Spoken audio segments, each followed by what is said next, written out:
ጆርጅ 45 ቁጥር የሴት ጫማ መደርደሪያው ላይ ያገኛል። የዚህ ጫማ ባለቤት ምን እንደምትመስል ለማወቅም ጫማውን ሲያደርገው ወዲያውኑ ወደ ሴትነት ይቀየራል። እሱም የተለየ አስማት እንዳለው ያስባል።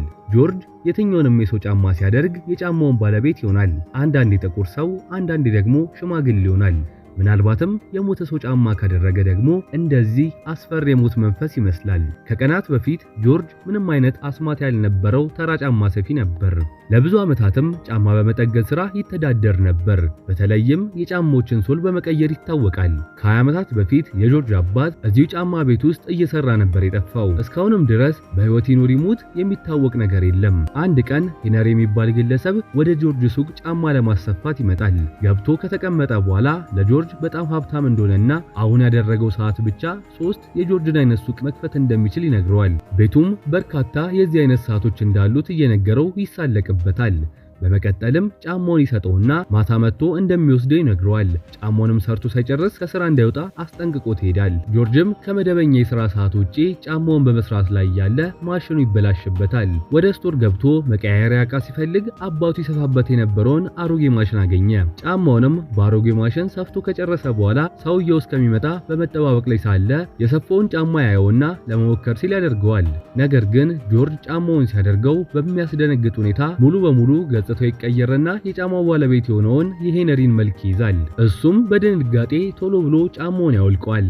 ጫማውንም እንደወለቀው ወደ ራሱ ገጽታ ይቀየራል። በዚህም ጆርጅ ምን እየተፈጠረ እንዳለ ግራ ይጋባል። በድጋሜ ጫማውን ሲያደርገው በድጋሚ መልኩ ይቀየራል። ወደ መስታወቱም ተጠግቶ ሲያይ ጥርሱ ሳይቀር የጫማውን ባለቤት የሄነሪን መልክ መስሏል። ትንሽ ካሰበ በኋላ ይህ ነገር ለምን እንደተፈጠረ አወቀ።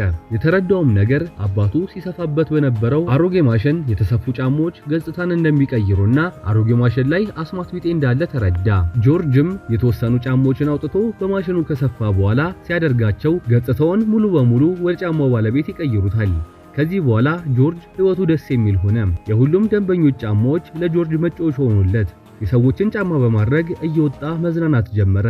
ወደ ሬስቶራንት ገብቶ ከበላ ከጠጣ በኋላ መጸዳጃ ቤት በመግባት ያደረገውን ጫማ ቀይሮ ሌላ ሰው በመምሰል ሳይከፍል ይወጣል። በእንደዚህ አይነት ተግባሩ በጣም ደስተኛ ሆነ። ነገር ግን ይህ እንደማይበቃ አሰበ።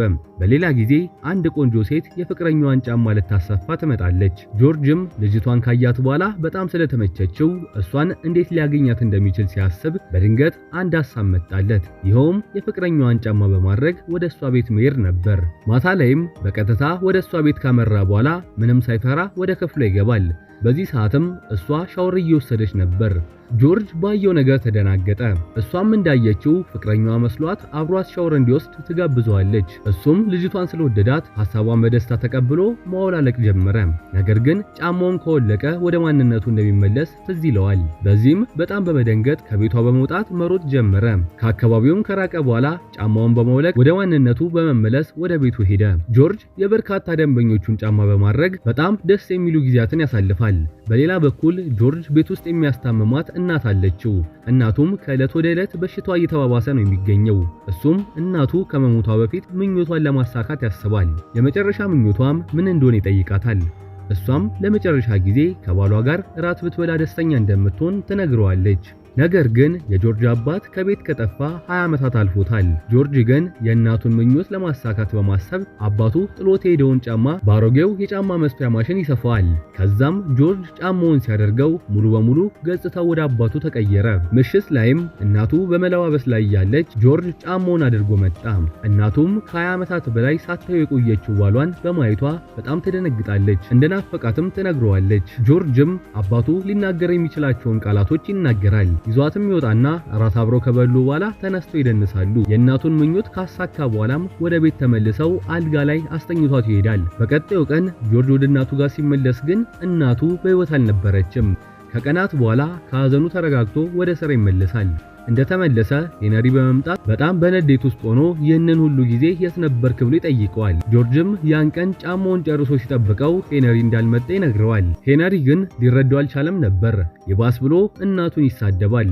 በዚህ ሰዓት ጆርጅ በጣም ስለተናደደ እንደውም ጫማውን የገዛበትን ወረቀት ካላመጣ ጫማውን እንደማይሰጠው ይነግረዋል። ሄነሪም ዝቶበት በንዴት ሱቁን ለቆ ይወጣል። ጆርጅም ሲያስብ ከዚህ በፊት ሄነሪ በርካታ ውድ ሰዓቶች እንዳሉት የነገረው ትዝ አለው። ብሩም በርካታ ማሽኖችን ለመግዛት ያስፈልገው ስለነበር ሄነሪን ለመዝረፍ አሰበ። ይህንንም ሐሳቡን ለማሳካት የብዙ ደንበኞችን ጫማ በመያዝ ገጽታውን እየቀያየረ እየተከተለው ይሄዳል። በመሃልም ሄነሪ ብሩን የሚያገኘው እየዘረፈ እንደሆነ አወቀ።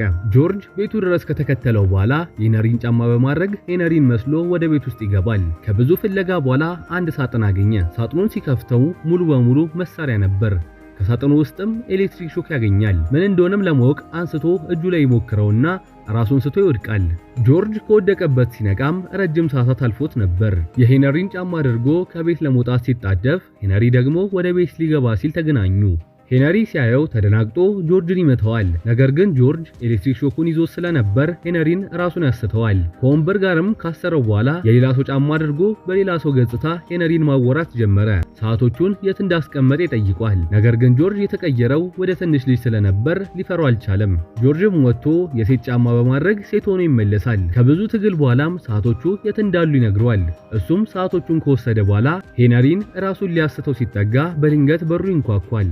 ቁስ ደግሞ ከሄነሪ ጋር አብረው የሚሰርቁ ጓደኞቹ ናቸው። ጆርጅም የሄነሪን ጫማ በማድረግ ሄነሪን መስሎ በመውጣት ያነጋግራቸውና እንዲሄዱ ያደርጋቸዋል። ከዚህ በኋላ ጆርጅ ሄነሪን ብዙ ሚስጥር ያስወጣዋል። ከነገረው ሚስጥሮች መካከልም ሄነሪ አብሯት የሚሰራ የሪል ስቴት ባለቤት እንዳለች ይነግረዋል። ጆርጅም የሄነሪን ጫማ በማድረግ ከሴትየዋ ለሄነሪ ይከፈል የነበረውን ብዙ ብር ይቀበላታል። ወደ ቤት ሲመለስ ግን ሄነሪ የታሰረበትን ገመድ ፈቶ ሽጉጥ ደቅኖ ይጠብቀዋል። በመቀጠልም ሄነሪ ጆርጅን አስገብቶ መደብደብ ጀመረ። በመደብደብ ላይ ሳለ ግን ጆርጅ በድንገት ጫማው ይወልቃል። ሄነሪም ባየው ነገር በጣም ደንግጦ መጮህ ጀመረ። በዚህ ሰዓት ጆርጅ በፍጥነት በሴት ጫማ አንገቱን ይመታዋል። ጉዳቱም ከፍተኛ ስለነበር ሄነሪ ወዲያውኑ ነበር የሞተው። ጆርጅም በፍጥነት ወደ ፖሊስ ጣቢያ ይሄዳል። የተፈጠረውን ነገር ነግሯቸው ፖሊሶቹን አስከትሎ ወደ ቦታው ሲሄድ ግን ቦታው ላይ ምንም ነገር አልነበረም። ክፍሉም ንጹህ ነበር። ፖሊሶቹም ጆርጅ የአእምሮ በሽተኛ ነው በሚል ጥለውት ይሄዳሉ። ባየው ነገር ተደናግጦ ወደ ሱቁ ሲመለስ ሄነሪን የገደለበት ጫማ ሱቁ ውስጥ ተቀምጦ ነበር። በዚህ ሰዓት ጆርጅ መፍራት ጀመረ። ከሪል ስቴት ባለቤቷ የወሰደውን ብር መመለስ እንዳለበት በማሰብ ገጽታውን ቀይሮ ብሩን ይመልስላታል። ነገር ግን ሴትየዋ ወንጀለኛ ስለነበረች ብሩን መመለሱ አላስደሰታትም ነበር። እሷም ጆርጅን ታሳግተዋለች። በመቀጠል ሁለት ሰዎች አግተውት በመኪና በመሄድ ላይ ያሉ ጆርጅ ይነቃል። ለማምለጥ ሲያስብም የሞተ ሰው ጫማ ቦርሳ ውስጥ እንዳለ ትዝ አለውና ጫማውን በመቀየር ወደ ሆረርነት ተቀየረ። እነሱም ባዩት ነገር በጣም በመደንገጥ የሚነዱትን መኪና ያጋጩታል። በዚህ መሃል ጆርጅ ያመልጣቸዋል። ጆርጅም ስላሳገተችው ሴት ሲያጣራ ሴትየዋ በወንጀል ላይ እንደተሰማራችና የአንድን ሽማግሌ ሀብት በጉልበት እንደወረሰች አወቀ።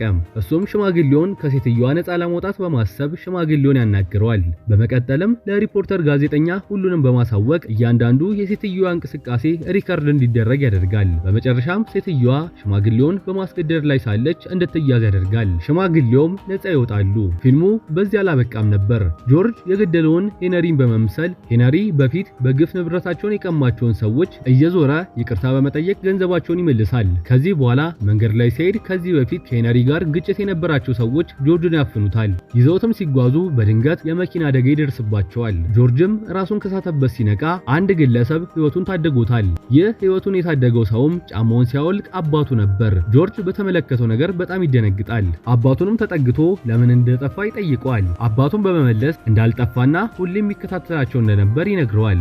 የጠፋውም የእሱ ጠላቶች እነሱን እንዳይጎዳቸው ሲል መሆኑን ይነግረዋል። ከዚህ በፊትም ጆርጅ ሄነሪን ከገደለው በኋላ የሄነሪ ሬሳ የጠፋውም የጆርጅ አባት ስላጸዳው ነበር። ጆርጅም እጅጉን ይገረማል።